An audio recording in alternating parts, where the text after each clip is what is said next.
He playing some of that bad football. Yeah, I hope he's watching tape of himself. Funny. You got jokes. Ain't no jokes. It's a real deal. It's a real deal. For the longest time, Tom Brady has been able to, be up high and look down low. But guess what now? All of a sudden, he in that group that's playing bad football. Yep. Sure is, Skip Bayless. As much as you don't want to admit it, the numbers say Tom Brady is playing bad football. I don't need the numbers. I watch the games. Numbers lie sometimes. What your eyes tell you. What do the facts tell you? The facts tell me he playing some bad football right now. Look, I think I'm not breaking any news. I think some of the issues that Tom is dealing with in his personal life has crept into his professional life, and it's impacted him. I'm not saying that he's never had to deal with issues before, but he's never had to deal with issues like this before publicly. And there's one thing dealing with something private, Skip, that's why they always ask. When people are going through something, what they ask? I ask that you let me and my family have this time to deal with this privately. Tom Brady didn't have that luxury or hadn't gotten that luxury because what has happened is that's kind of played out in the public space. So he's been dealing with that. But Tom hasn't been good. And yeah, there's bad football. There's bad football every year. It's not earth-shattering news. I just think the thing, Skip, normally we have 3 or 4 teams that's still 4-0, 5-0. Right now, we only have 1 team. And I think that might be the fewest team that's ever been, 4-0 at this late in the season. I can't remember the last time there's only 1 team that's undefeated at this point in time so early in the season. Normally, we have 3 or 4 teams that are 3-0, 4-0, 5-0, and all of a sudden, we only have 1 team. But Tom is right. There is some bad football being played. Unfortunately for him, he's playing some of it. Funny. Ain't nobody. It's true.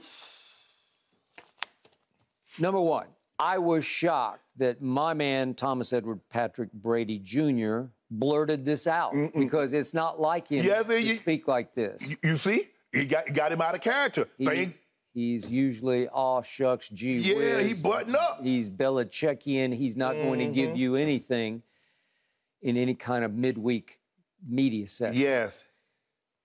I'm sure what's happening off the field bothers him. I still don't believe it distracts him or affects him at all on the field. That's just me because he's been dealing with life his whole career. Nah, not to this magnitude, Skip. Okay. I still don't believe it because football has always been number 1 to him, and I think when it's time to focus on football, nobody can focus any better than he can focus. So what was that adage? Happy wife, happy life. That's a lie? I'm going to leave that be for now, and I'm going to stay on the field because he's had reasons to be at least as unhappy on the field as off the field because it's been a rough start for him. And by the way, an opening schedule at Dallas, then your nemesis, your kryptonite, New Orleans in New Orleans. They're not very good. And then Green Bay at home. Green Bay's pretty good. You ain't got no respect for Aaron Rodgers. And then Kansas City at home. Yeah. That's murderer's row to start the year. That's a tough schedule. You remember what they did you remember what they did to him in the Super Bowl? Yeah, you remember what they did to Aaron Rodgers at Lambeau Field? His coach wouldn't even let him go for it on 4th and 8. And if it comes to that this postseason, that will happen again and again to Aaron Rodgers and Patrick Mahomes. Book it. Yeah, he don't want to see my homeboy no more. All right, but what happened against New Orleans? Would you believe that the game-high targets were thrown by Tampa's quarterback to somebody named Scotty Miller? Little Scotty Miller had 8 targets in that game because Brady was down to little Scotty as his go-to guy at receiver. A little Scotty who a lot of people thought was on the bubble to even make the team in training camp this year. And then Green Bay comes a-calling to Tampa Bay. And what happens? 13 balls get thrown to Russell Gage, your new slot receiver. They have to split him out and throw him 13 balls. He's your go-to receiver because, to your credit, you said, wait a second, will Julio, how long will he stay upright? Well, he's not upright anymore. I don't know what's happened. He's got this, and then he's got that, and then he's got this, and he's not available, right? Yeah. And there was no Mike Evans that game because he got suspended for that game. Tom. Right? So, Tom, thank you for getting Mike Evans suspended. Certainly make that case. And then here comes Kansas City. And all Tom Brady did, because Kansas City was running for 189 yards on that impenetrable Tampa Bay run defense, 189 yards rushing. They controlled the clock 39 minutes to 21 for Tom Brady. Yeah. In just 21 minutes, he throws for 385, 3 touchdowns, and no interceptions. and he's playing bad football? I think not. Well, see, I love how you went to one game. Well, what did he do against Dallas? How many yards did he throw for against the Cowboys? How many yards did he throw for against the Saints? Okay, how many look, yards look what Dallas has done every game. Okay. How many yards did he throw for against the Saints? They've had his number. He in the last 2 home games against the Saints, he scored a grand total of 3 points. Hadn't even scored a touchdown. Hold on. What did he do? What did he do against the Packers? You keep telling me what he did. Now you telling me what he did in a loss. You telling me he threw for 385, but you do realize that when Patrick Mahomes was scoring all those points, they kicked the ball off to Tom Brady. And when what happens, the reason why you don't possess the ball for any length of time, when you don't run it, you go incomplete. That takes a minute, you're off the field. My homeboy gets back on. How do you go incomplete, and throw for 385? In the first half. So how many points? So what did he do in the first half? How many yards did he have in the first half? I didn't break it down. Okay, well, I will break it down for you. Tom Brady had 3 touchdowns and 267 of his 285 when they were at least 3 scores behind. He threw 4 passes. Tom Brady, of all those passes he threw, he only threw 4 when there was a 1-possession game. He's the comeback king. There's never been anything like Why you got to come back? He scored 24 unanswered in a playoff game against the soon-to-be champion Rams. I just asked you a question, Skip. Why would you need to come back? He brought it all the way back to a tie game against the Rams. He did that. He's done it repeatedly. His first 6 Super Bowls, he won with fourth-quarter game-winning drives and overtime. No. We're not talking about – he got those. Those are done. Yeah. We're talking about right now. We're talking about some of that bad football. Because you mentioned that. You said, Tom, this is not like Tom. So, obviously – something is going on where he feels that he needs to say there's bad football being played. Every time he comes off the field, he yelling and slinging snot and breaking tablets and everything. Come on, guys. How can you not be playing bad football when you're down to your 3rd-string left tackle blindside protector? 3rd string.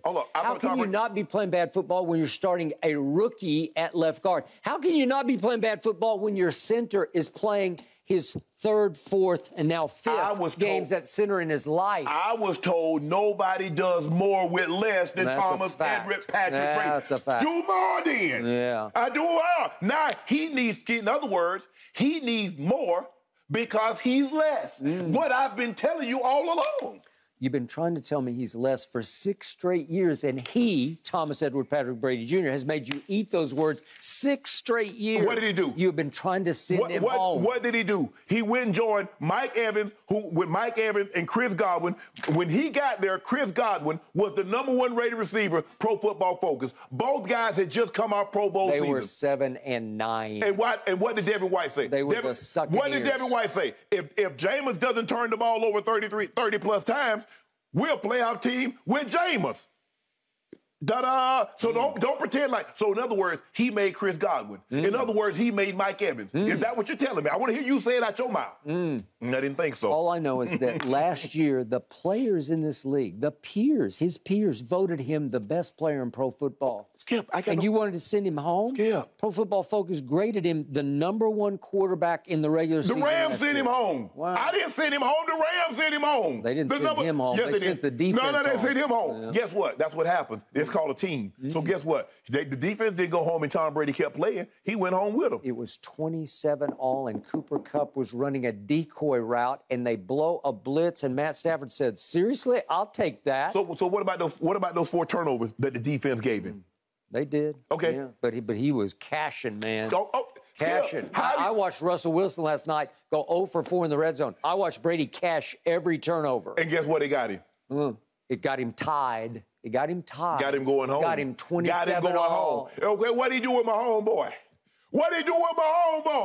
He beat him in the Super Bowl. He beat him in the AFC Championship game and the Super Bowl. Oh, he was a baby. Like you tell me, he was a baby in the AFC Championship game. Because, he beat the defense. Yep. He didn't beat Patrick Mahomes. Patrick Mahomes wasn't on the field when he scored that game-winning touchdown. Patrick Mahomes did what he's supposed to do if it wasn't for that pathetic defense. He did go on in this same interview yesterday to say, we can look at the film and understand why we were so bad. You turn the ball over, you get behind, you don't play well on third down, you don't score points in the red area. It's all the same stuff, said Tom Brady yesterday. Time out. Who turned the ball over? He did. Boy, that didn't fumble. No, he did. That's what I need him to say. Yeah. On third down. Who's throwing the ball on third down? Who's the quarterback on third down? Do they got a different quarterback on third down than they have on first 2 downs? I didn't think so. In other way, a long story short, Tom Brady said, yeah, they playing bad football. And guys, what he should have said, there's been a lot of bad football. And unfortunately, right now, I'm playing some of it. No, that's why he's screaming and ranting and carrying on every time he turn around. He's throwing tablets. He threw for 385, and he's playing bad football. Hold on, time out. Woo. How many yards did he throw for against Dallas? Huh. How many yards did he throw for against the Saints? How many yards did he throw for against Green Bay? He beat him. You won the first 2 games, and those are tough games. What about Green Bay? At Dallas, at New Orleans? Green Bay scored 14 points. Did you know Billy Zappi? Billy Zappi scored more points on the road in Lambeau than Tom Brady scored at home in Raymond James. Bailey Zappi. Why I keep calling that man Billy Zappi? He's a Billy to everybody else.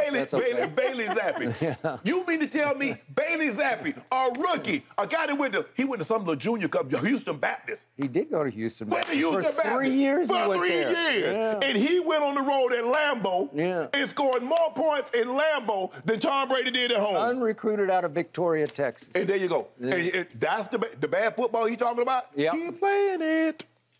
Don't bet against him. I'm not betting against him. He's still there. I'm talking about right now. Oh. Hey, look. You better gloat while you can gloat because it's about to change. I'm not gloating, Skip. I'm just speaking the facts. Okay. He's playing some bad. Speaking the facts as an elder statesman who's going to be a first ballot Hall of Famer and is going to even rise above your monument in the Pro Football Hall of Fame, Brady's. It will be the bust. I might let him in. I might lock the door and keep him out. We gotta go. Lock the door on him. We're out of time. Let me say this, though. Over his career, Tom Brady is 10-0 against the Atlanta Falcons. Thanks for watching, Undisputed fans. Subscribe here to get the very latest from Skip and Shannon. Plus, go watch a few segments from our other shows on FS1.